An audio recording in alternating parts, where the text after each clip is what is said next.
Good afternoon, everyone. Welcome to our afternoon session of the Ecological Society of Australia Conference.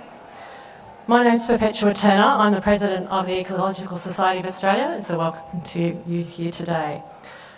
Our plenary session this afternoon consists of 3 award winners. But before we get to kick off, many people have asked about the statement from the Ecological Society of Australia Conference that we've posted is available to read and to comment before we finalise it on Thursday. If you wanted to read a copy, there are copies at the registration desk, at the ESA desk, and at the conference registration desk, so just pop along there and you can have a read and let us know what you think. If you want changes, let us know that, and we'll take your edits into consideration. Without further ado, I'm here to announce or to introduce to you the award winners for the Eyre Award and 2 gold medal awards. So we're going to start with the Eyre Award. It's the Australian Ecological Research Award, and we're proud to announce, of course, that Dr. Teresa Eyre is the winner for 2023.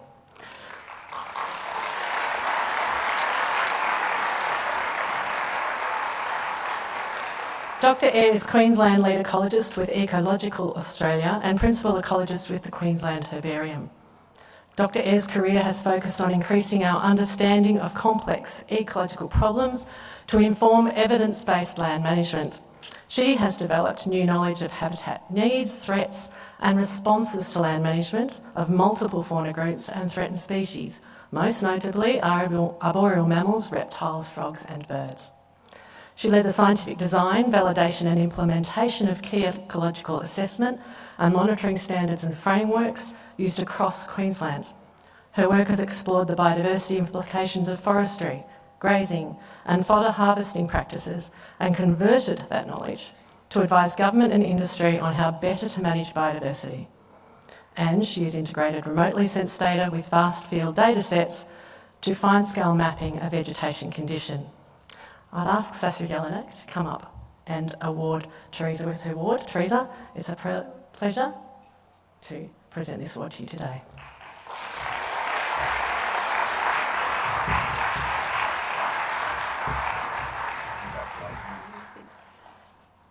I got something. Oh, thank you. Well done. Thank you. Thank you, everybody. First of all, my deepest respect to the Turrbal and Yagara people, the traditional custodians of the land upon which I prepared this talk, and all the traditional owners across Queensland, where I've had the great privilege to work. I acknowledge and honour their connection and commitment to land, community and waters, and have deep respect for their ecological skills. I'll never forget the moment that I got the email from Sasha, the Vice President of ESA, regarding this award. I had a total tsunami of shock, horror, elation and delight, and of a magnitude that only matched the time that I was told I was preggers with twins. So I'm truly, truly honoured. I thank the Society. I thank the nominating committee, heart out to you for thinking of me, and thank you to all of you coming here today and contributing to ecological excellence in Australia. So I thought I will just provide a brief reflective journey of my time being a long-term government scientist. And as you can imagine, there have been ups and downs and highs and lows, and I hope it won't be too parochial, but it's all going to be about Queensland, and that's pretty much how we like things. I'll just very briefly start off with 4 survival tips that I've found very useful. I've just distilled it down to 4 and then just a point to each of those 4 tips on that's helped me survive those ups and downs of making sure good ecological science gets pulled into policy. I'll back that up with a few examples across where we've been able to underpin policy with ecological science in the commercial forest management and vegetation management space, and also through the design and development and implementation of ecological standards for Queensland. And then just finish off with a brief overview of opportunities and challenges, which to me are pretty much the same thing. Survival tips. This is beautiful golden-tailed gecko. I wasn't sure how to illustrate the 4 points pictorially, so I got AI to do it for me. So warning, there are some really weird pictorials that are going to come up, but I think it kind of maybe works, but I'm going to just leave it up to you to see if you can translate what they are actually trying to portray. First up, transects, meaning so vital to have good ecological standardised data in your back pocket, ready to go. You're often required at a moment's notice, very urgent input into providing information to support policy that's about to get released, or to be able to communicate with stakeholders where the policy may have an impact upon them. Which brings me to my next survival point, which is all about trade-offs, where you don't often have that ecological standardised data in your back pocket ready to go. And so that's when it's really important to be able to feel confident in yourself that you do have expertise to provide. And if you don't feel that you do, then it's okay to reach out to your network, which is my next survival point. The important thing is to be able to contribute to the policy, because a decision will be made without it otherwise, and we don't want that.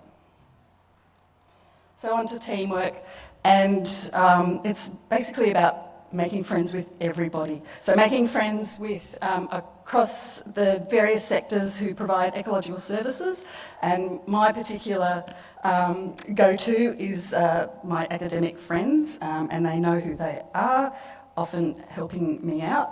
But not only that, it's to develop an empathy for the industry that you might be working on to mitigate some of their potential impacts that they might be having on biodiversity. So as an example of that, I've worked with the grazing industry for many, many years. I know all about cow breeds.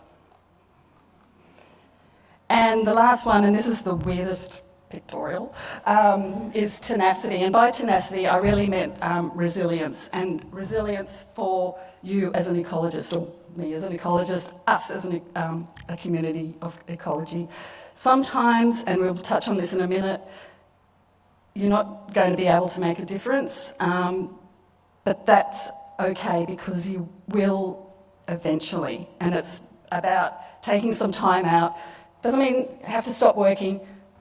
Does mean just making sure that you're looking after yourself to fight another day. So on to some examples. So I thought I'd do a timeline to take us through the various big policy reforms underpinned by terrestrial ecological science in Queensland. So the coloured buttons indicate the political administration that was in power at the time. So hopefully that is self-explanatory as we go through. And I can't see the writing, so I'm going to have to turn around a little bit, sorry. But in 1999 was a big time. I just kind of started as a public servant doing my PhD. The Vegetation Management Act was announced in Queensland. So this was huge. It heralded the end of broad-scale clearing of remnant vegetation in Queensland. But not only that, there was the South East Queensland Regional Forest Agreement, where we were having a lot of input into the development of codes of practice to mitigate harvesting impacts. In, can't read it, 2004. So that was a similar situation in the Western Hardwood, so in the Brigalow bioregion, as what we were working on in South East Queensland for forestry. Then there was the end of broad-scale clearing in 2006. Then we had regrowth became acknowledged as an important ecosystem type, condition state, and was brought into being protected under the Vegetation Management Act as well. 2011, environmental offsets were introduced, policy.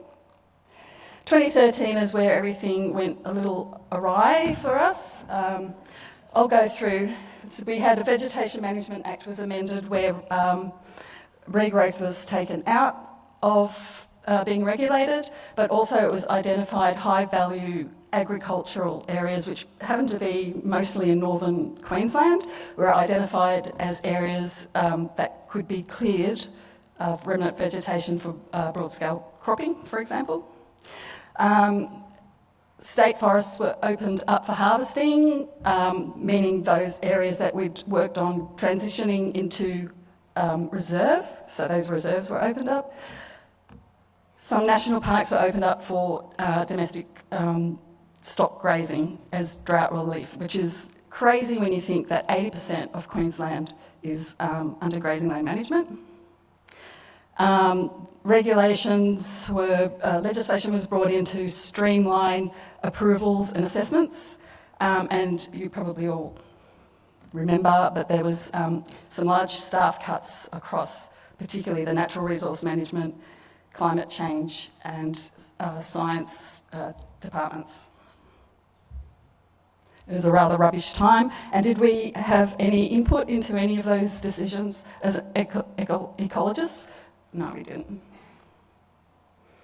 However, back on track, 2018, Vegetation Management Act reforms again, regrowth was brought back in, guidelines were refined and developed for fodder harvesting, and a new program was announced, a big science program to enhance SLATs. So SLATs is our broad-scale land clearing science program that monitors change in woody extent. It underpins the whole Vegetation Management Act.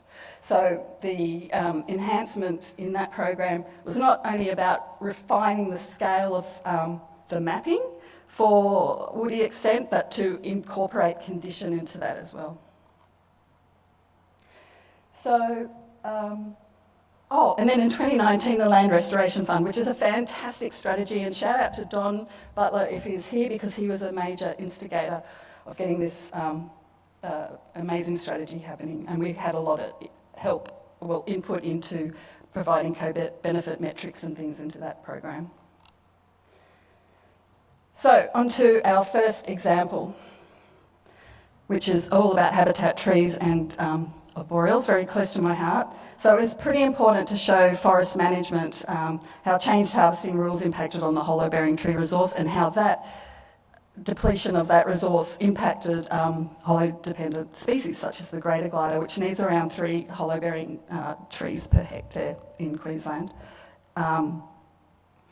Where's the little pointy thing? So here's the H2 rule. So other than that H2 rule, which was in practice from like 1956 to 1968, it was a rule that that the harvesting tree markers actively removed hollow-bearing trees. I know it's really shocking to think of that now, except maybe, I won't go into the politics, but something that might be happening close to home here. And as you can see by my trusty colleague here, which was taken back in the 90s, as you can tell by our complete disregard for workplace health and safety garb, that this big Corymbia citriodora had been actively removed, and that was when we started work on this, getting data together to show that there was this massive impact happening on our hollow-dependent species. Next example is vegetation management in the clearing of remnant space. So it's a no-brainer, really. We all know if you're going to knock over habitat, you're going to lose what's there. But what has been handy to be able to provide and show policymakers and decision makers is putting names to the faces of what you're losing and numbers of what you're losing. And so, for example, all these little woody birds, small woodland birds here, and not just them, there's reptiles as well, small mammals. I couldn't get pictures of them all up there, the little faces that we have lost from the landscapes that have been cleared below 30% remnant, which is a lot of the Brigalow region. But it's not only that, the loss of species, it has been helpful to show how loss of habitat at the continental scale as well. And so we've mapped up monthly flowering likelihood of foraging habitat across Queensland to get a picture of how that changes over months for nectar feeders such as the little red flying fox, who are broad migratory species. The orange areas indicate areas of medium to high nectar scores for both pre-clearing vegetation on the left and remnant vegetation on the right. And the darker orange areas is where the RE, or the regional ecosystem, which we were allocating these nectar scores, as really high for that particular month. So hopefully the animation works. Yes. So as we go through the months, the dots on the remnant vegetation map are from radio-tracked little red flying foxes that CSIRO, we were working on this project with CSIRO, they were radio tracking them, it's an amazing project. And it just shows how these animals, these are particular animals, they will move hundreds and hundreds and thousands of kilometres up and down following the flowering as it moves across Queensland. Thing is, around 60% of their spring habitat and around 40% of their summer foraging habitat has been cleared down in the southeast part of Queensland, and this is probably contributing to the large amassing and congregation of little red flying foxes up around Charters Towers, which is causing a lot of political angst. Just saying, could have something to do with clearing. Next example is regrowth. So in Queensland we have quite a lot of regrowth, which I know is a bit different to ecosystems down south. It's great for landscape restoration, particularly in the relictual landscapes that I was talking about before, say in Brigalow region.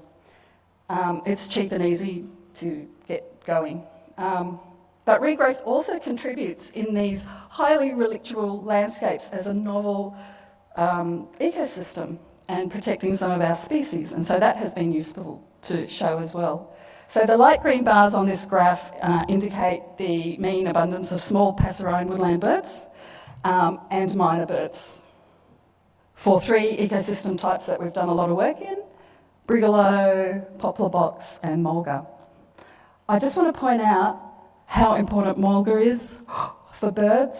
And I'm going to talk about this in a second, but it's one of the most diverse areas that I've been in, but then I've been in a lot of modified crap areas for bird species.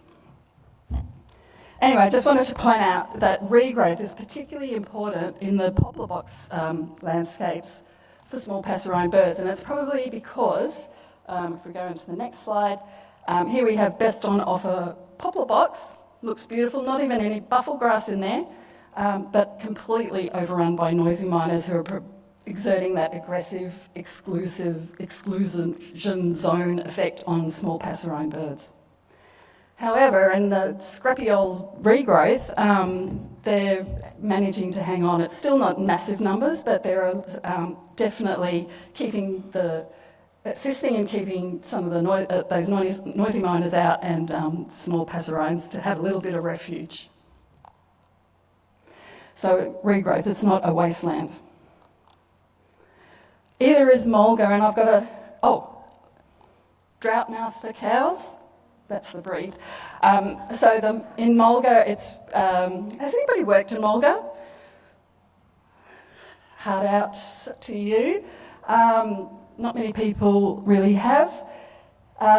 Basically, you can push it over and feed your cows during times of drought, and there's a sort of an exemption under the Vegetation Management Act whereby you're allowed to do that, which is part of the fodder harvesting. Oh, sorry. Okay, so this is what Mulga looks like.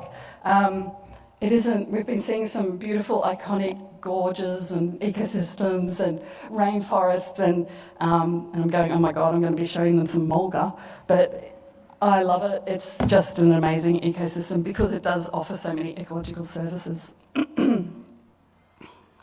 But the thing with Mulga is that back in the day, it could be pushed in strips or patches or random, or there was no rhyme or reason really to how it was pushed over. And this had an impact on our small passerine birds, which, as we've seen, remnant mulga is so important in providing refuge for them. Particularly by yellowthroat. So yellow-throated miners sort of take over in this Western Queensland sort of area. They're not quite as aggressive as noisy miners, but they're still edge specialists and still exert that exclusion effect on small birds. So we were able to advise on, widths and lengths and size of patches and mosaics. Very satisfying.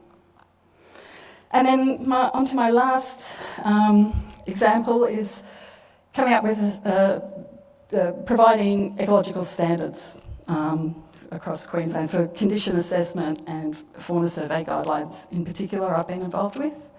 Coming up with assessment standards is a bit of a challenge. It's not super exciting.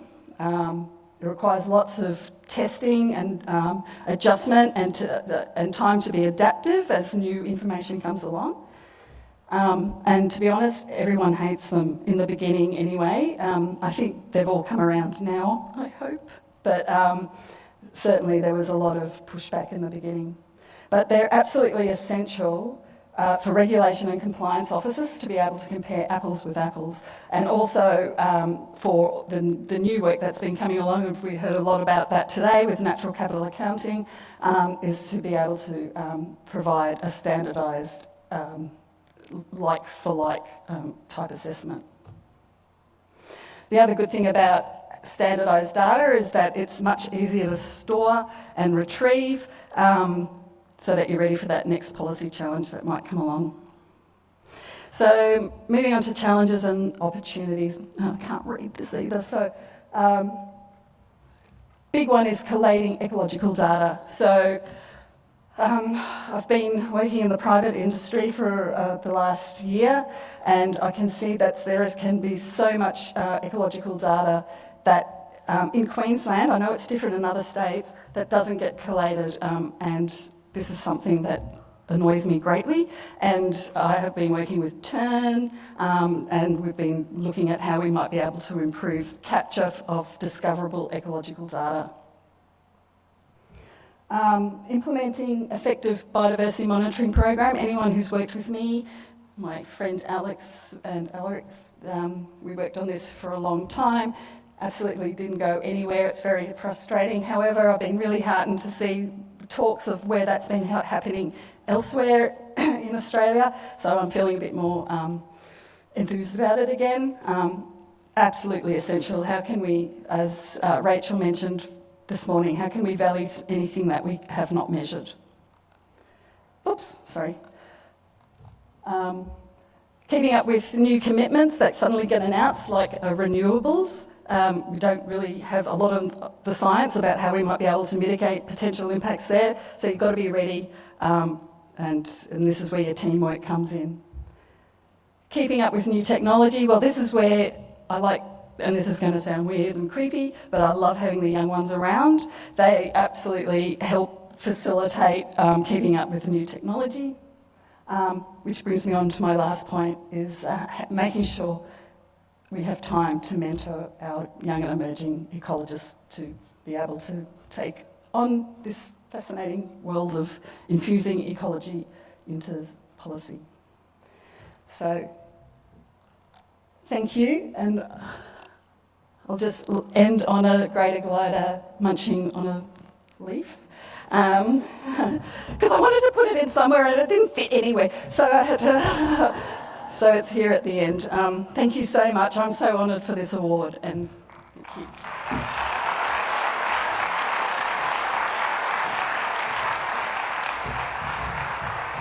Thank you, Teresa. That's inspirational, and I hope some of those young people, because I'm not one of you, feels very inspired. We have time for about 2 questions. So, does anyone want to put a hand up for a question? And keeping in mind, it's pretty bright down here. It is right down here. Anyone? Otherwise, I'll ask a question. You don't want me to ask it? Someone up the back. Thank you very much. Thank you for an awesome talk, Teresa. Love the Great Glider with you. I'm wondering, do you have any ideas on how we can build more effective relationships between researchers and knowledge holders and decision makers? Thinking also sort of between state and Commonwealth levels, just ways of building more effective relationships to achieve our common goals. That is a great question.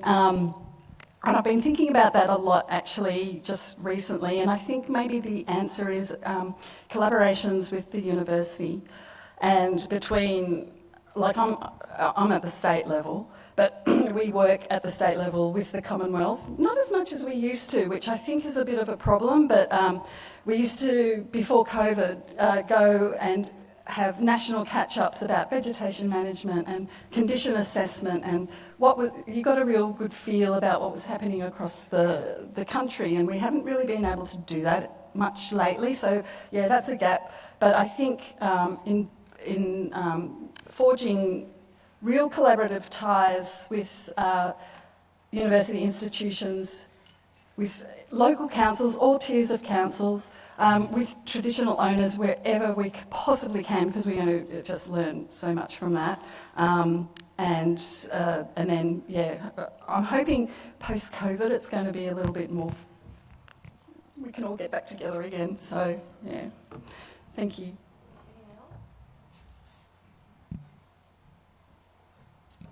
Okay, can you all join with me in thanking Teresa?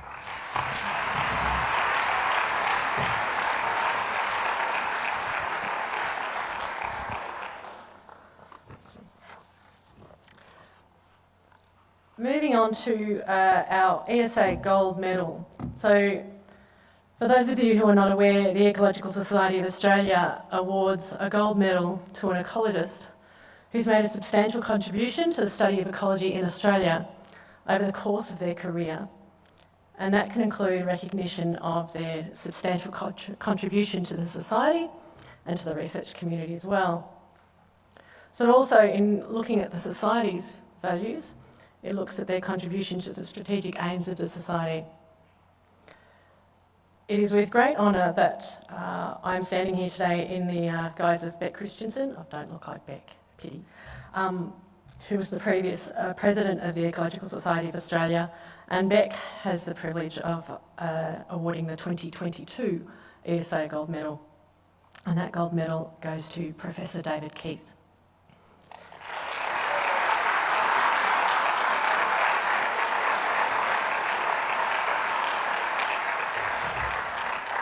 So David is the Deputy Director of the Centre for Ecosystem Science at the University of New South Wales in Sydney. Throughout his career, Professor Keith has focused on plant ecology, fire ecology and conservation biology, and a diverse range of ecosystems from arid to the alpine. His extensive fieldwork, including long-term ecological studies and data analysis, mapping, modelling, national syntheses in vegetation and ecosystems, has contributed immeasurably to our knowledge of Australian biota, but is extended to the world. So internationally, he has led a development of the IUCN Red List of Ecosystems and created a new global framework for classifying and describing the ecosystems of the world. Professor Keith has served on the ESA board for 8 years, including 6 years as Vice President, responsible for policy development and student affairs. In recognition of his contribution, he received the ESA Member Service Award in 2005. And on a personal note, my first Ecological Society of Australia conference, or ecological conference, was in Dunedin in New Zealand. And after, as a very nervous honours student, I presented my honours project, which was incorporating logistic regression and generalised linear modelling, and thanks Mark Bergman for throwing me in the deep end. I was approached after my talk by a scientist who I'd never ever met, and then spent the next 5 to 10 minutes talking to me how thought sensational the work that I presented, that I was a young student and really looking forward to seeing it published, and I apologise, David, I never did. But having said that, it's one of the reasons why I'm standing here today. So people like David have inspired ecologists all in Australia and around the world, and it is actually a great honour to now be standing here today to present this award on behalf of Beck.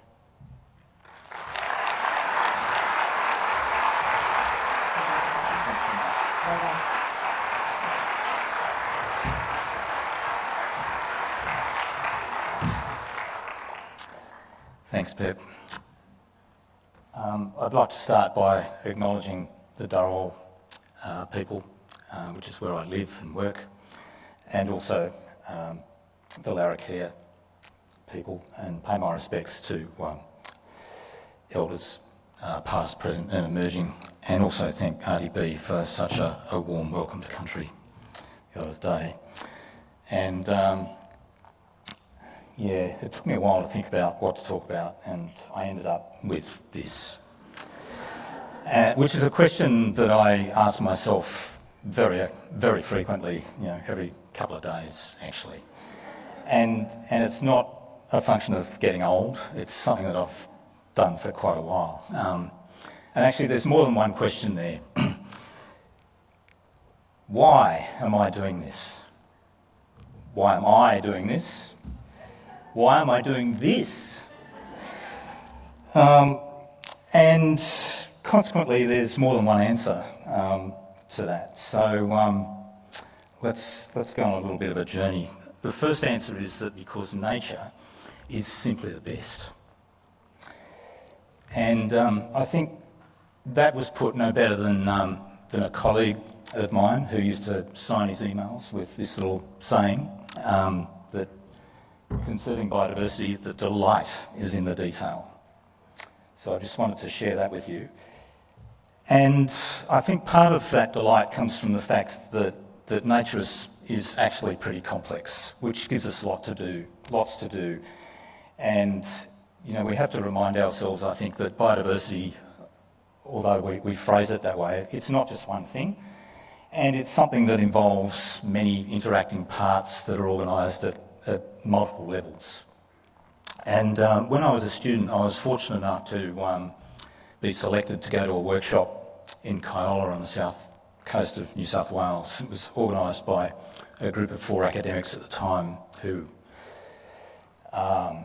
just turned it into an incredibly transformational week for me and a number of others who were at that workshop.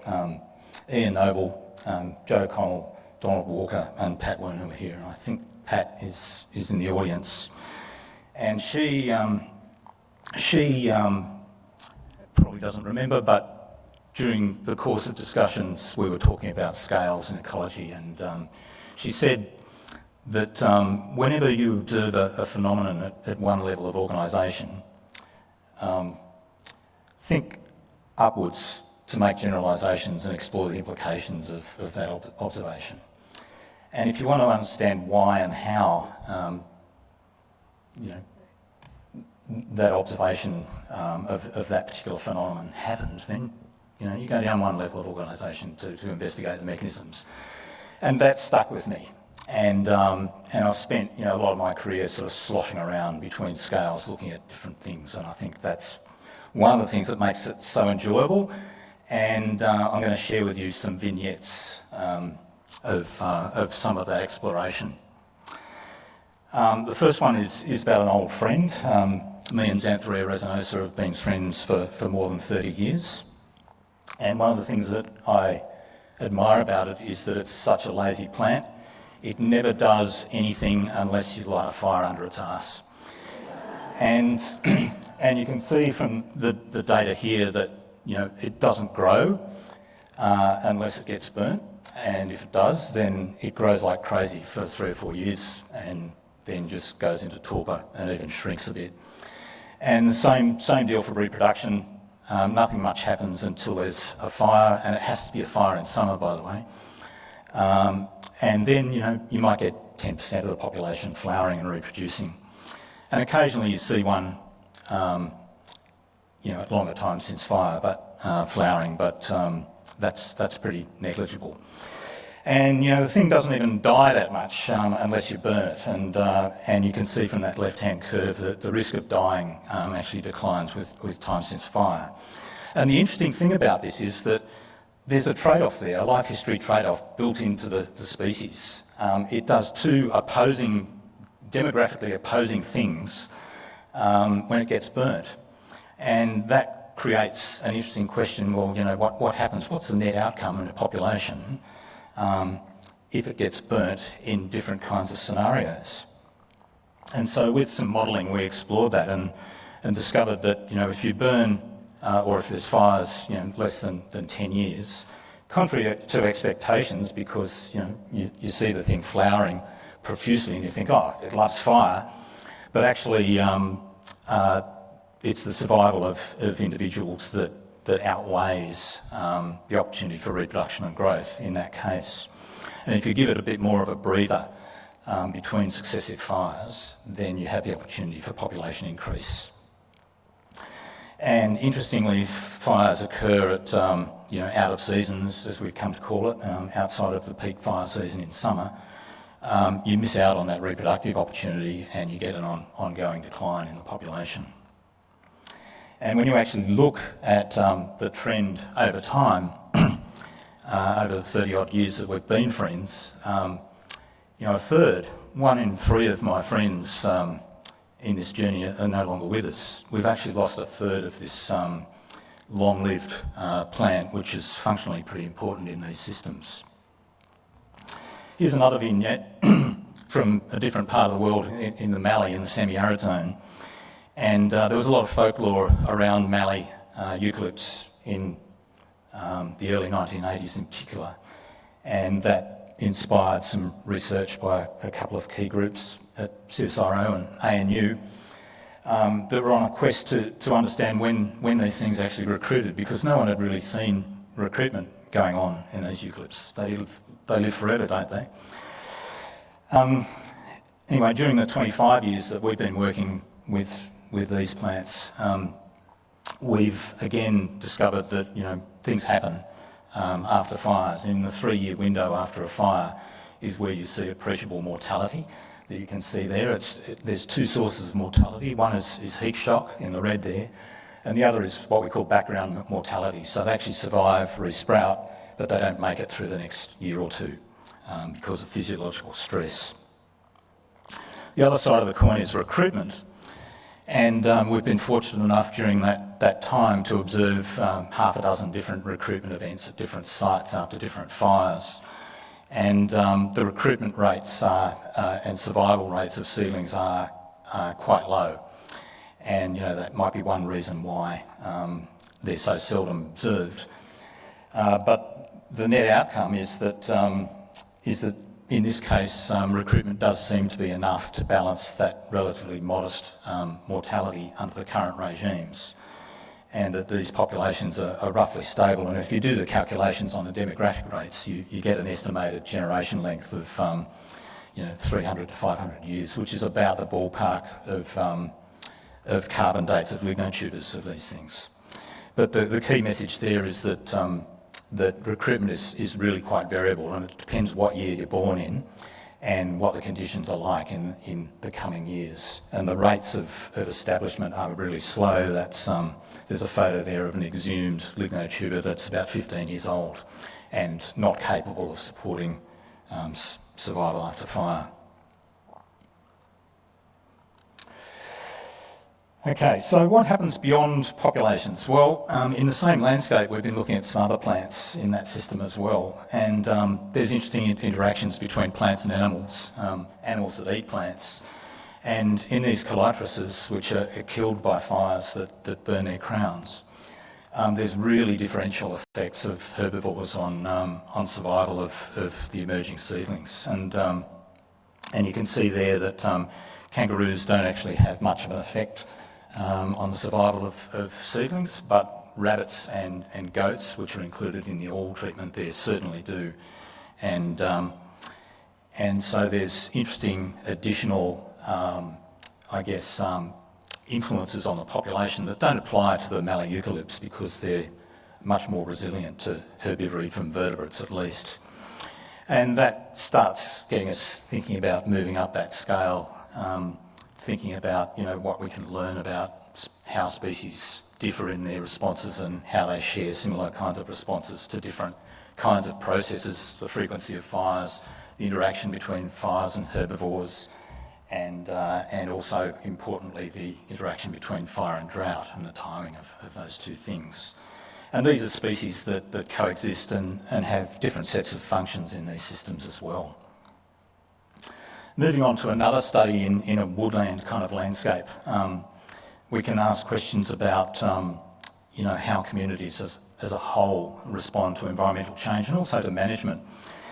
And we started working in this system back in the 1990s, which is a restoration plot or set of plots of varying ages, and we're able to look at the trajectory of species composition in plants over time. And what we found there was that essentially the plant assemblages diverge from the initial state quite strongly, but they don't actually converge with the reference state that we're aiming to restore.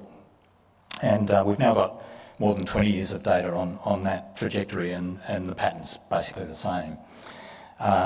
Maybe it'll change in decades to come. Do other groups respond in a similar way? Well, one of my collaborations with another person who's part of the ESA furniture, Dita here, is showing what you can do with an ESA gold medal when you melt it down into something useful.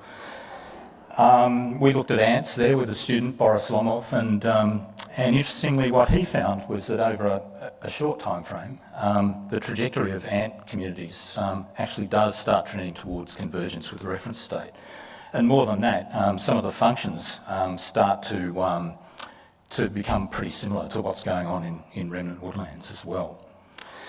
So yeah, we've got a number of different things going on here. We've got trade-offs between different life history processes. We've got different population responses in different places at different times.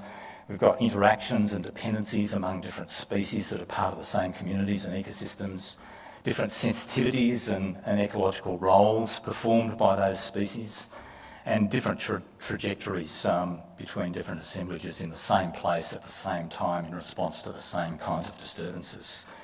It's just fantastic. It's so complicated, but it really does pose a major challenge if we want to use our knowledge to do something to manipulate these systems to conserve their biodiversity. And it makes the quest for generalisation is particularly difficult, moving up that hierarchy of levels of organisation. One suggestion is to use trait-based approaches, and here's an example of a study that does that, and it shows quite nicely some very well-fitted models about what a seagrass community might look like in a warmer world, and the different physiognomic and structural features that seagrass community and ecosystem will have in a warmer world. Another kind of approach, or an extended approach to that question, is can we actually use an understanding of these shared traits to make some predictions about how species will respond to different kinds of disturbances? And this is some work that I did with colleagues in upland swamp environments that have quite a diversity of different types of plants that you can characterise in terms of their traits, their life history traits in this case, and group them together into generalisations. And what we found here was that over an interval of fire of 17 years, when you sample at the same time since fire, before and after that interval, and that's really important. So we're actually looking at genuine change between intervals rather than responses to time since fire. What you find is that some of these groups increase in abundance and others go down, and there's actually a pattern in that you can predict from the functional groups, and that is that in this case all the obligate cedars, those that didn't have any capacity for vegetative regeneration after a fire, actually increased, and the resprouters declined. And we think part of the reason for that is that there's this massive competitive effect from these large obligate seeding shrubs that that structure the rest of the community and exclude them from it progressively over time when they're at high densities.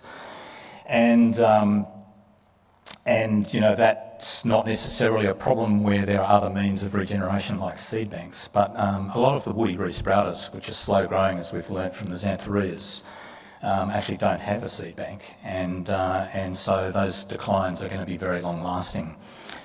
Other groups of species are really good at evading that kind of competitive effect, so and that applies to those other obligate seeding groups. So if you go even bigger scale again, you can start to think about, you know, how you might use those kinds of generalisations emerging from functional similarities to make generalisations about whole systems. And for various contrasting motivations, we came to this point where we posed this question about whether you could actually predict ecosystem responses on a basis of shared functional traits and properties. And the axiom there is in yellow that, you know, if different ecosystem types, irrespective of their species composition, actually share similar ecological processes and properties, then you might expect them to respond to environmental change and also to management in similar ways. And so we looked into the community assemblage literature and developed this theory about, you know, how these filters or drivers, call them what you will, influence the properties of ecosystems, and started thinking about, you know, how you might arrange a typology of ecosystems in a way that was first and foremost, you know, founded on those features, rather than, you know, biogeographic criteria and compositional criteria, which is the more traditional approach to classifying ecosystems and assemblages. And so what we ended up with was this typology that has a hierarchical arrangement where, you know, the upper levels represent those similarities in ecological processes, and irrespective of composition and the species that contribute to those processes and functions. And that means that, you know, you group together ecosystems that may have had really quite independent evolutionary origins, but there's been some convergence because of that commonality of filters or drivers. And then the lower levels of the typology are basically allow you to distinguish, you know, those compositionally distinct expressions of those functionally similar ecosystems. So that was a lot of fun, hard work, but it taught me a lot about lots of different kinds of ecosystems, and I've had the opportunity to work in quite a few, you know, different ones now, and pursue, you know, this number one answer to that question about why I do this. And it's just been fantastic to have opportunities to work across a whole range of systems, way beyond, you know, the heathlands and stuff that I started working in under the water and coral reefs and down in the Antarctic and Christ knows where else. But you know, the real pleasure is trying to work through, you know, this complexity and diversity and make sense of it. It's so intricate, it's so interesting. So the second answer to the question is because we get to share ideas and discoveries and experience with wonderful people. And you know, that really does make it enjoyable and worthwhile to a great degree. And especially in a field where you can have lots of fun doing all sorts of stuff, including ecology, just on the side, but learn lots of things and have lots of fun being outdoors and enjoying, you know, the ecosystems that you're trying to understand and share that knowledge with. And it's not just an outdoor thing either, you know, indoors at workshops. That guy with the big hair there, by the way, that's Hugh Possingham. On a whole range of topics, and have the opportunity to work with people who know lots of stuff and know how to do stuff that you don't, but really want to learn how to do. And working in those kinds of environments is just really good fun. And in more formal kinds of situations as well, on committees where you're actually, you know, charged with a particular task or purpose or function, having opportunities to work alongside, great people who are interested in working for those causes as well is such a great thing. And it's, what can I say? It's just about, looking around and taking opportunities. And often, I'm not a particularly sociable person, I don't think, but only child and all that sort of background, but you start sort of working with a few people in your inner circle that you trust, and those kinds of partnerships can be pretty productive sometimes. But one day you turn around and look around and you think, just from coming to ESA and chasing people about their talks and talking to students and so on, all of a sudden you've got this massive network of heroic people that you really admire. And I really shouldn't do this, but I do want to single out just one of these fabulous people.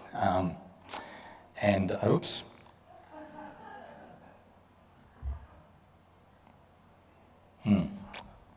For some reason that animation's not working, but anyway, I wanted to thank Jane Elith in particular for nominating me for this award and for being such a fabulous person who's just a great problem solver and deep thinker and such a mentor and a nice person to work with. And she's well organised, which is something that I can only aspire to. While we're on album covers, this will be our next release. This was actually... The bass player on the left there does our designs. And I'd be remiss if I didn't acknowledge, some elders. In the top left there's a couple of inspirational people who were, part of my development as an ecologist, Peter Marsco, who some of you will know, and Roger Carolyn, who both worked at Sydney Uni at the time I was an undergrad, and Peter became my supervisor for honours and PhD. And these photos were actually taken at a very formative trip that was organised about a week after I handed in my honours thesis, and I just soaked it up like a sponge and learned so much from them. And these people have become friends, lifelong friends, as many of those on the album cover have also become. There's not many kinds of disciplines where you can make those kinds of friends, I suspect. But Peter and Roger, we still keep in touch pretty regularly, and there they are there a few years on. I spoke to him last month. He told me that he's just been on his last field trip to Mile Lakes. He's 90 next month, and he's just such an inspiration. And at the time, I realised a little after I started working with him that he had a unique way of passing on knowledge. Which is something that you just don't realise is happening when you're talking to him, and he'll ask a question and you shrug your shoulders and offer some kind of an answer and walk away, and a couple of days later you think, of course, and that's the kind of person that he was. And Roger is 95 now, and that's us sharing a whiskey, which is one of his favourite pastimes, alongside discussing the finer points of ecosystem thermodynamics. Can you believe how well read he is on that topic? It makes my brain sore and he wears me out, actually.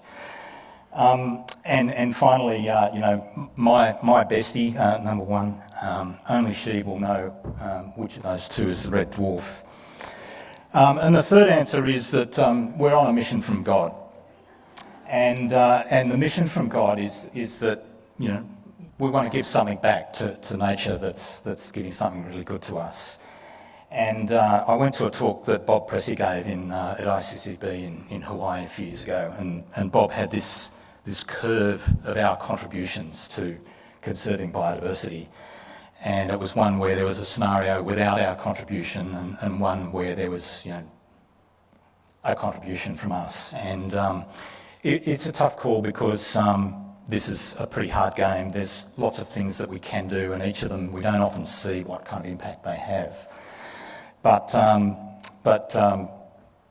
in answer to Pressey's principle, I coined 3 little rules, and that is that it's a long game, and often we're on hiding to nothing. We keep losing biodiversity, and there's no insight to that, despite our hopes. But we've got to do what we do anyway, no matter what comes. And one of the other inspirations that I had in this, it was an epiphany actually when I read this book, and I was doing some remote field work at the time in southeast Tasmania, where I'd sort of go out and count plants and dead sticks for a few days, and then sleep in a tent on site at night. And by torchlight, I read this book, and the notion of infusing risk thinking into conservation came to me, and it's changed the way that I did my work. And so I want to thank those three authors and about this notion of risk being the probability of a bad event over a specified outcome, specified time frame. And you can see from the co-authors there that the probability of a bad outcome is about 0.33 there. And I'll leave you to think about who was responsible for that. But it was a long chain of events. But that eventually led to this notion of assessing risks to ecosystems, and I got lots of ideas from working with the Red List of Threatened Species, and thanks to Emily Nicholson and lots of other collaborators around the world, we came up with this protocol that's been taken up, quite a lot, especially thanks to Emily's efforts, and it's now used in more than 100 countries. And it's actually been applied as a wall-to-wall assessment that guides the making of decisions about, development and conservation, protected area design and management, and ecosystem restoration, and a whole suite of different things.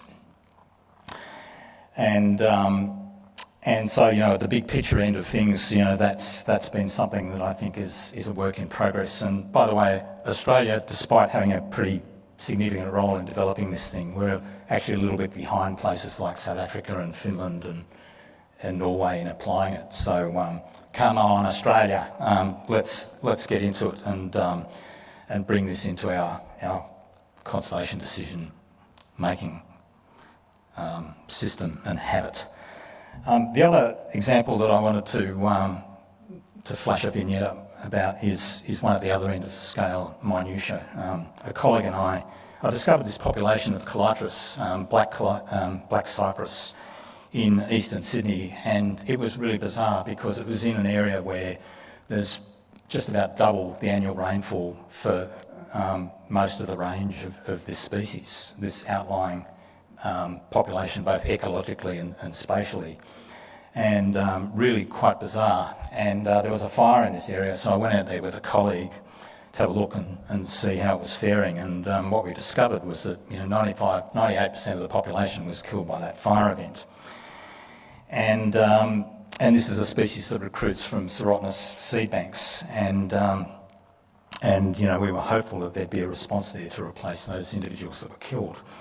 And so we went back a few months later and actually tagged some emerging seedlings, and we noticed that actually some of them were quite small and stunted, and that was because they were being nibbled by deer, and in some cases completely consumed and killed by deer, which had invaded that area after the fire. And so the population was really at risk, but we did notice that some of the few seedlings were actually in amongst dead vegetation. So we ripped up some of the dead skeleton sticks of the adults that had been killed and placed them over the top of some of those stunted seedlings and did an impromptu experiment. And what we found was that over the course of a year, we were able to improve the survival rate of those seedlings by several fold. And more than that, we were engaging with the park manager at the time, Anita, you can see her there, who's an absolute hero because she used our data and our results to justify expense of a permanent fence around that population to keep the deer off them. So I'm thoroughly convinced that we saved that really interesting population, and Berin and Anita are real heroes of that work. So to wrap up, why am I doing this? Well, because nature simply is the best. I don't know about you guys, but this is the best planet that I've been on. And, there's just so much to do and discover. And of course, doing it together is heaps of fun, especially when you can work with people that you can learn from and pick up skills that you aspire to and don't have at the time. And of course, the mission from God. Let's keep at it.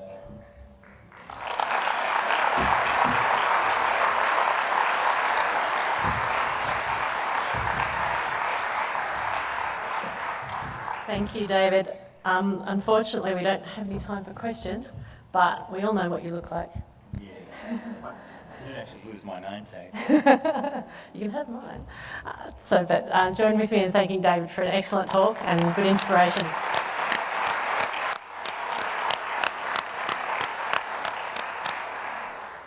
I think what I did take away from that talk was, Dita, the challenge is there, and we know you are a band member, and David looks like he's good at album covers, so there you go. We can wait for next year for the album, shall we? So, moving on to the 2023 ESA Gold Medalist, and I'm very proud to announce that the award winner for the 2023 Gold Medal is Professor Dita Hochuli from the University of Sydney.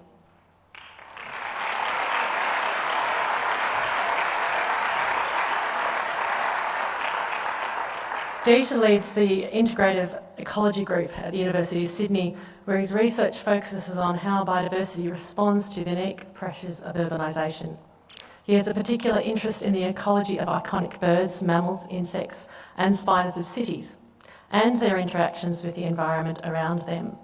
His multidisciplinary approach, bridging many systems and taxa and embracing diverse research tools, epitomises the complexities embedded in ecological research. Dita is also a prolific promoter of ecology with extensive outreach through innovative science communication. And let's not forget, that includes stand-up science comedy, pub talks, collaborative performance with graphic artists. And I think the challenge is out there on Twitter, Dita, that you're going to sing one day. As well as wider media within and outside Australia. So Dita has had appearances on TV, radio, in newspapers and podcasts. For almost 3 decades, he has mentored and supervised a generation of postgraduate and early career ecologists. His roles in ESA include Vice President of Student Affairs, Next Generation, and as Chair of the Working Group for Education, he's been there as a student judge and as a judge of student presentations at ESA conferences for over 20 years.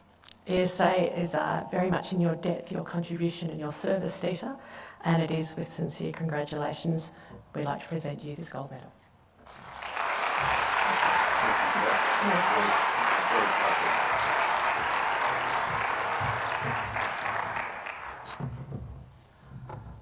Thank you very much, Pip. I'd like to thank the ESA for this honour. It's a real privilege to be here and to get the chance to speak about some things that mean a lot to me.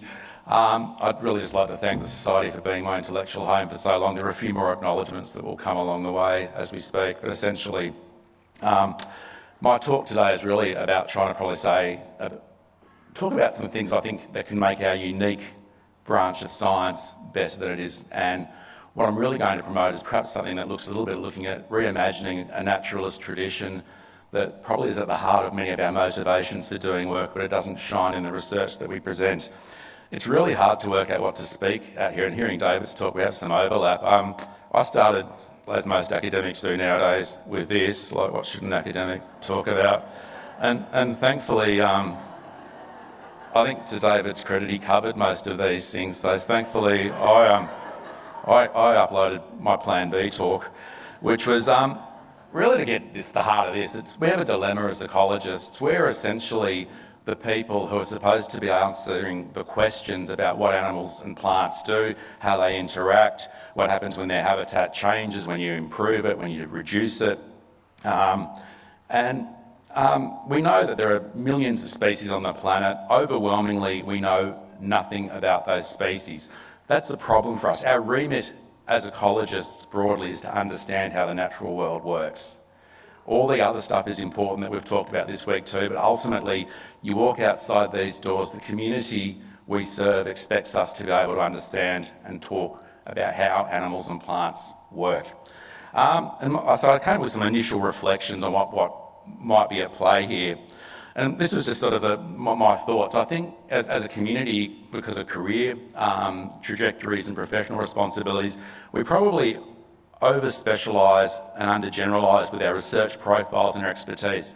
We get very narrow as we get more senior. I also think quite strongly we don't take fundamental research as seriously as we should. I'll explain why I think that's important.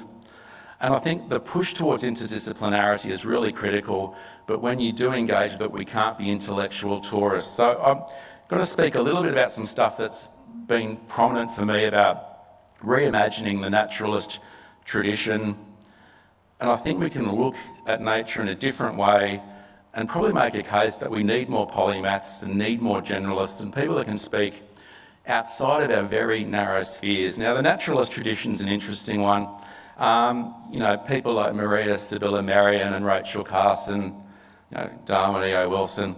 I don't know much about the Field Naturalists Club of Victoria, but there's a rich history of observation and learning about the natural world. But that history is tarnished significantly by the extractive and exploitative nature of what was happening in 19th century naturalist study. There's some wonderful practice that came out of it, but you look at the history of 19th century naturalist traditions, you say, well, we don't want to be like that. It's the reason I waited until now to acknowledge that we're actually standing on Larrakia land and learning on Larrakia land. I live and work on Gadigal land. And one of the things that's come out of a collaboration that I'll finish off with is that some of the really fundamental tenets of place-based understanding and cultures of the lands in which we work actually can be embedded in a new naturalist tradition, so that entanglement of biology and culture is actually a good thing we can embrace. And if you've read Penny Olsen and Lynette Russell's book, The First Naturalist, you'll see that there's some surprising commonalities with different perspectives on how to do things. So I'm going to talk a bit too about practices that can be reimagined in highly modified landscapes. This is going to be my finish point, but we were as part of a project called the Urban Field Naturalist Project, where we tried to put up this, wanted to call it a manifesto, but everyone else thought that was too draconian. It's just some tenets that we need to slow down, observe what's around us, record and collect observations, ask questions about why our animals and plants are doing what they're doing, and then share them. And we wanted to put this in the context of highly modified environments and really start celebrating the extraordinary things our ordinary common animals and plants do. So I'm going to circle back to that, and that's the foundation of the tradition that I think is part of our practice as ecologists, more than we actually give credit to, and probably talk about why that matters. I think you've seen this question. There's two things here. If you're a self-help fan, if you like podcasts on self-help, you'll be familiar with Simon Sinek's approach to saying when you find your why, you'll find out what you should be doing and how you should be doing it. That's really important. We very much do frame our whys about what we're doing in the here and now, but I'm interested in thinking about how it started. For me, it started in 1985. I actually tracked back when I decided not to major in psychology and I majored in biology instead. I was in Heron Island on a field trip. You were exposed to the Great Barrier Reef, some extraordinary birds and turtles. And I had a book with me that actually did two things. The natural beauty spoke for itself. I mean, if the Great Barrier Reef doesn't inspire you, I don't think a lot will. But Zen in the Art of Motorcycle Maintenance had this little quote, which has really stuck with me. And this is the real purpose of the scientific method is to make sure nature hasn't misled you into thinking you know something you actually don't know. It's probably the reason I still have a lifelong scepticism of expert elicitation and expert advice from ecologists. But I think it's a really healthy thing. The other thing I wanted to mention is clearly starting at Heron Island, the obvious path was to be a marine ecologist. I tried it. It wasn't for me. So what am I? Look, I looked at my publicity photos. I stare at a beetle. But as Pep mentioned, we work on a range of different animals and plants in my research group, and I'm able to do that because of this enormous cadre of collaborators and postgrads I can work with. It's really difficult to acknowledge them all. I lacked David's Photoshop skills, so some of them are there, but I tried to do a bigger one. Even PowerPoint wouldn't help me, so there's some I've been privileged to work with an incredible array, particularly of honours and postgraduate students. I've been able to work on a diversity of things because of some very long-suffering and patient collaborators who acted as co-supervisors. And I think it's one of the real beauties, and Teresa and David's talks both emphasise just how important those relationships are. So my academic journey is very much, we do a lot of different things in different systems with different philosophies. And basically, one of the great privileges of our work are things like the celebrations, like the graduations that you see behind. If you like dress-ups, they're fantastic. I did want to put that phrase. I haven't been shackled by the burden of significant funding, which has given me some great opportunities to involve and enjoy passion projects and things that are curiosity-driven. And so I think that's a really key message for me. It's probably been the thing that helps maintain my interest in much of the stuff we do. Finding new things and new ways to do things has been a great privilege for me. So I wanted to talk about fundamental science to start with. I think one of the problems we have is that we probably don't value it as much. I look at this society, I look at this community, I look at the conference program. Fundamental science probably doesn't have the traction that some of the more applied versions have got. But there are some really significant benefits that go back to that remit that we've got as ecologists, that we need to understand the natural world. So one example for me is just this one here. Why do caterpillars wear hats? This is Euraba lugens. It's the gumleaf skeletonizer. It's a caterpillar that's iconic in many ways. It stacks its old head capsules on its head. It is a pest, but I don't think that's really interesting. There are multiple hypotheses that had hitherto been untested about why it did it and how it did it, how it used them. So I was going through a stage at the time. You probably heard of method acting. I tried method science. I tried to be the caterpillar. This didn't help scientifically, but I did get runner-up in an internet awards thing for academics with hats to go with my academics with cats award. I was a bit worried about this slide. I'm not sure this is the audience to reveal that I'm a cat person. But look, novelty awards can only get you so far in academia. We had to do some experiments. So we set up some simple experiments here, curiosity-driven, to say what are the functions of these head capsule stackings, how does it work? Removal experiments. We had field experiments where we deployed hundreds and hundreds of caterpillars in the field with and without head capsules in the groups that they tend to forage in. We did behavioural experiments in the lab. Some really interesting stuff that crept in, that head capsules functioned as a false target. So this pentatomid bug was trying to pierce it. It was actually piercing through the head capsules rather than the juicy bits. The caterpillars were actually actively parrying it too. So you can sort of see in the image there that the animal's actually sort of pushing the other thing away. And the data were pretty clear. First thing that was really interesting is nearly everything died. Caterpillars live in a landscape of fear. It's a terribly nervous place to be. And we found that we had decimation of groups regularly, and the really key bits were happening where individuals with head capsules in a mixed group tended to persist, while those that didn't have them didn't persist. I thought it was really interesting. I felt like we haven't told the full story of this. We haven't written a song about this caterpillar, but we've certainly contributed a really good verse. And we had some nice stories. This took off on odd places. Ed Yong, who's now with The Atlantic, but now with National Geographic, wrote a blog piece about it. IFL Science wrote something. You might be able to see that there were, I think at this stage, there were 20,000 shares of this particular thing. So this is sort of nice. It's a sort of a nice recognition. The BBC took some interest in it. They not only did a blog piece on it, they on their social media, they framed it as the mad caterpillar. I got to appear in Nature's Weirdest events, as you do, which is, as most of you in academia will realise, your day job involves sitting in a quadrangle with a blazer. And so this is all very nice, but this is the slide I wanted to show. In terms of measures of scientific prestige, this is the citation counts for a paper and another paper. I think this is a problem for our institutions. I think it might be a problem for our society in some ways too. I don't think we value fundamental research as much as we do with some of those basic metrics we use to parameterise our careers. And I don't think we can fulfil our remit of understanding the natural world unless we work on curious projects on common animals and the interactions they've got. So I was worried when I started talking about this particular talk that it would end up being more of this.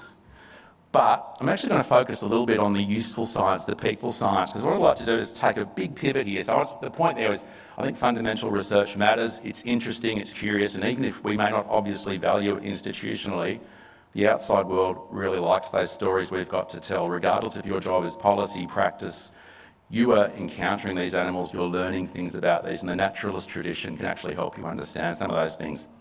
But I wanted to now just go to a complete pivot, which says, well, okay, we need to be useful. I took interest in how people respond to biodiversity. My work in cities means that we work with a lot of the diversity that people don't care for, or people in this community might not care for. It's very rarely rare. It's not, it's not sort of the special stuff.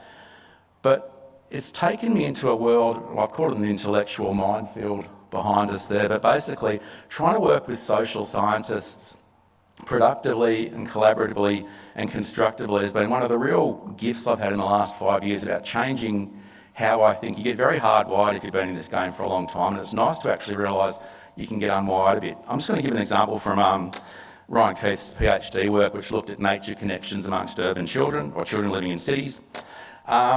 Ryan did honours with me and then went off to become a teacher, and then didn't want to do that and came back and did a PhD looking at educational interventions and connections to nature in cities. His honours, from what I can work out, was staring at vials of sand, but I think it was something more, I think that was more sophistication than that. His first paper that was really important, it documented an adolescent dip. It's a global phenomenon that something happens around 11, 12 years of age where connections to nature and interests in nature decline. It's really interesting to look at the possible reasons for it. This is very much a pattern-based kind of thing. And it just sort of shows probably one of the things that we need to think of. How do you reverse or try and avoid this decline in connections? There's been a lot of talk about human interactions throughout this meeting already. I think it's really important, but what I wanted to show is it wasn't just the patterns. Poor old Ryan actually then did both quantitative and qualitative approaches. So you can see I think it's the hideous path diagrams that we do to try and look at which components matter. He also embraced qualitative approaches to try and really get into the nuts and bolts. And this is really challenging if you're fixed in your perspectives on how to do science. And the journal that your society supports, Austral Ecology, were kind enough to publish a little toolkit paper that came of us trying to share some observations on what we learned trying to look at a qualitative investigation and a socio-ecological framework. And I wanted to share this just because I think we have moved very much away from what I think a classical scientific approach is, which is to look at those classically deductive approaches with hypothesis testing. If any of you have been in a meeting with environmental humanities types or social scientists, you'll sometimes hear, well, there's no right answer really. And those of us that are passionate about the version on the left go, yeah, well, there would be if you did it properly. That's probably not right. But I think a lot of the work we do, particularly the big picture work that David alluded to, is inductive necessarily. And I think one of the things that's really important is we need to understand our epistemologies about what we're actually doing, our ways of knowing. I just want to flag that I'd love to see us pivot back to some more deductive approaches. I think it's really important that we don't forsake those small place-based, system-based things. I think they're the critical building blocks that let us do the big things. I'll also flag that Ryan, after a PhD on qualitative, quantitative approaches, working on kids, is now spending a few months in Fiji as a fishing guide. Please go join him, he's having a lovely time there. Look, my take-home point is basically, or not take-home point, but my final version is going to say, how can we share our work with new audiences, particularly more diverse audiences? And I'm giving a little chat here, a homage to the joys of passion projects. And in my case, the Urban Field Naturalist project is one I've been part of. We started it under lockdown in 2020. It's 2 ecologists, 2 visual communications people and a field philosopher, which sounds like the start of a joke, walking into a bar. Really different personalities, very different worldviews on what knowledge is and what we should be doing. Even amongst the ecologists, we had constant commentaries. It was, like I said, it was a lockdown project. We ended up developing stuff that wouldn't have happened unless we'd sort of taken a back seat and accepted the different mindsets and skill sets that everyone had come with, and really changed our ways of thinking. There was art, science, philosophy, and the whole point of it was that we had a common goal. We wanted to promote nature in cities to a new generation of urban field naturalists, particularly outside of our stock standard audience that we work with. And it was driven by all these concerns over the nature connections I mentioned with Ryan's work.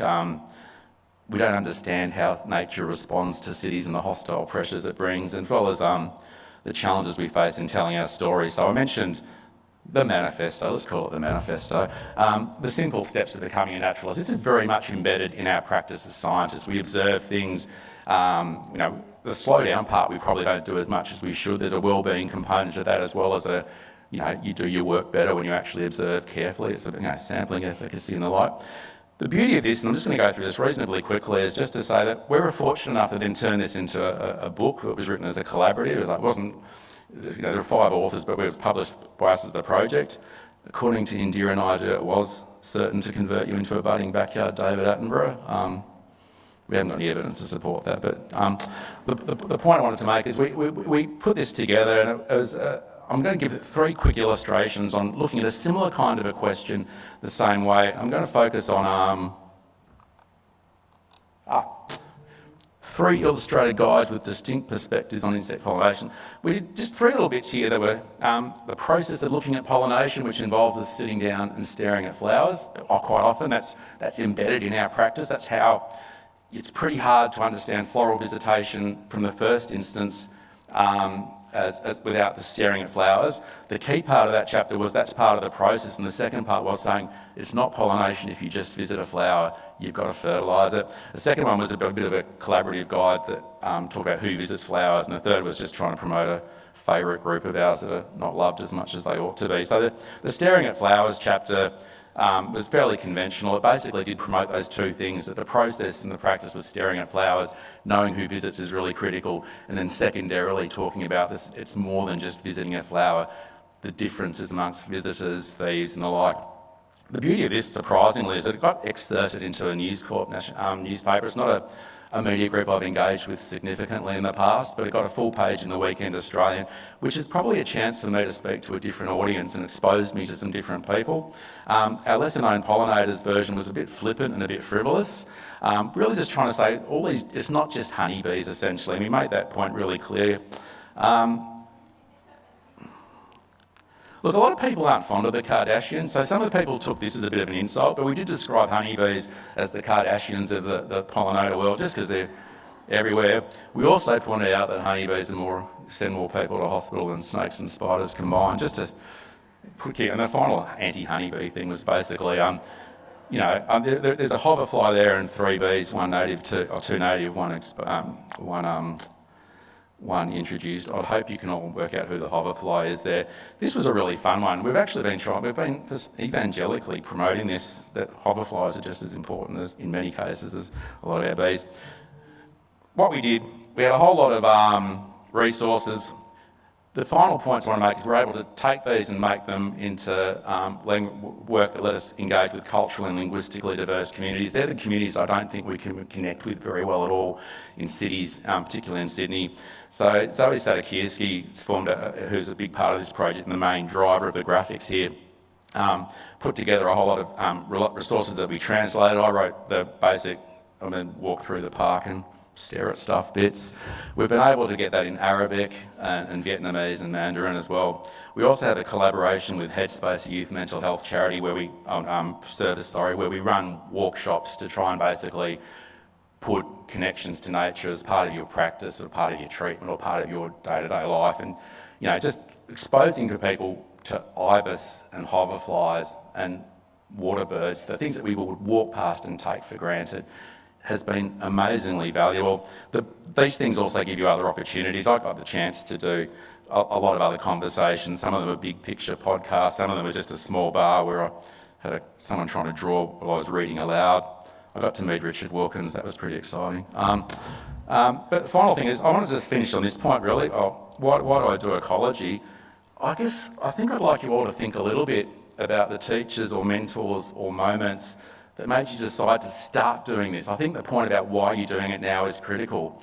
But one thing you don't perhaps realise is that you're in the privileged position of being that person to the next generation of people coming through. And I think if you can be that person, whether it's a field trip, an internship, a conversation, it could be your children, it could be someone else's children. I know that I'm fortunate enough in my role to be able to speak to people. And I guess in terms of doing whatever works for you and communicating that is really critical. My point, and this probably echoes the points that both Teresa and David made, and we didn't collude, so there's no academic integrity issues here. I think we need to be more mindful of the individuals and communities we serve. I think if we can do a better job taking our work outside of this sphere to communities we haven't engaged with, I'd love to be here in 10 years' time and see a bigger diversity, a culturally and linguistically diverse community actually in here, because that's probably the space we don't hit really well. I think the fact that our unique science is transformational, we're talking about things that have changed our lives and changed how we've gone about what we've done, those sliding doors things. So I guess my final point is I think we have an opportunity, or an obligation as our practice to not only create knowledge. Research is great, but we need to share it, and share it as a way that's not just about science communication, but about education. It's not just about telling people facts, it's about teaching them how to do things. I think education should be embedded in our thinking as ecologists every bit as much as practice, policy and fundamental research. I've mentioned the unexpected benefits of fundamental research and the diversity of research approaches.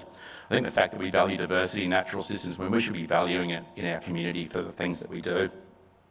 And I like the point I wanted to make is reimagining the naturalist tradition in your practice can make your ecology better, particularly with respect to your connections. And I guess it reinforces basically what you do, how we do it, why it's interesting, and often why you guys started doing it. Thank you very much for your time.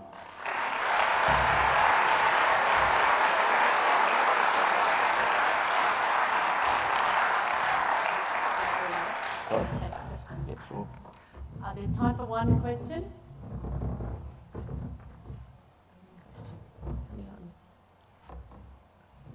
David and I can give grooming tips if you like. There's one up there. Yep, up the top. You might have to just speak louder.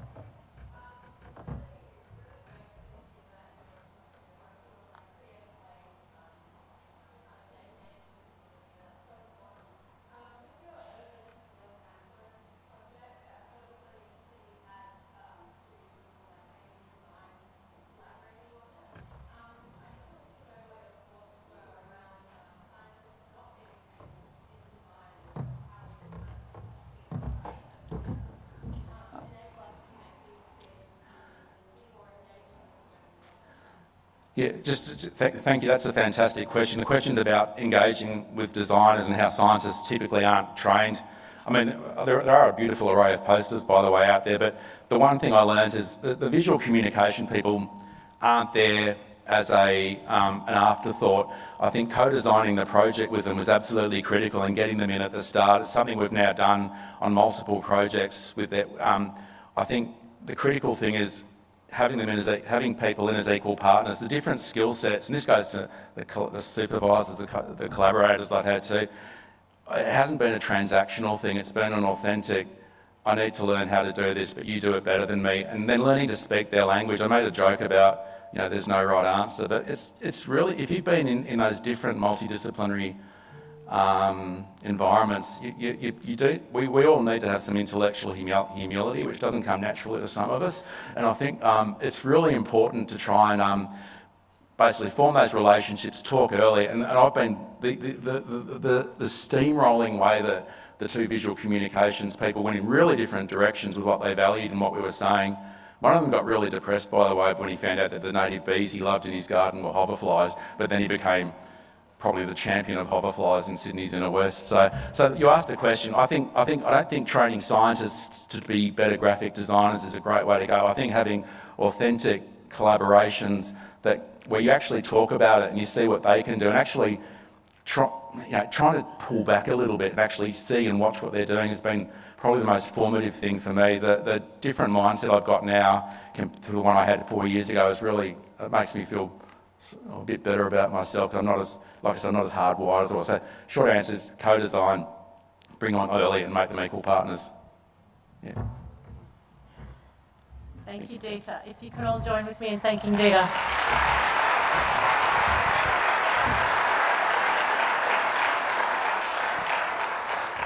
Before we break for some much needed sustenance and some to help our thought and to find Dita and David and Teresa, can you just join with me in thanking the three awardees this afternoon?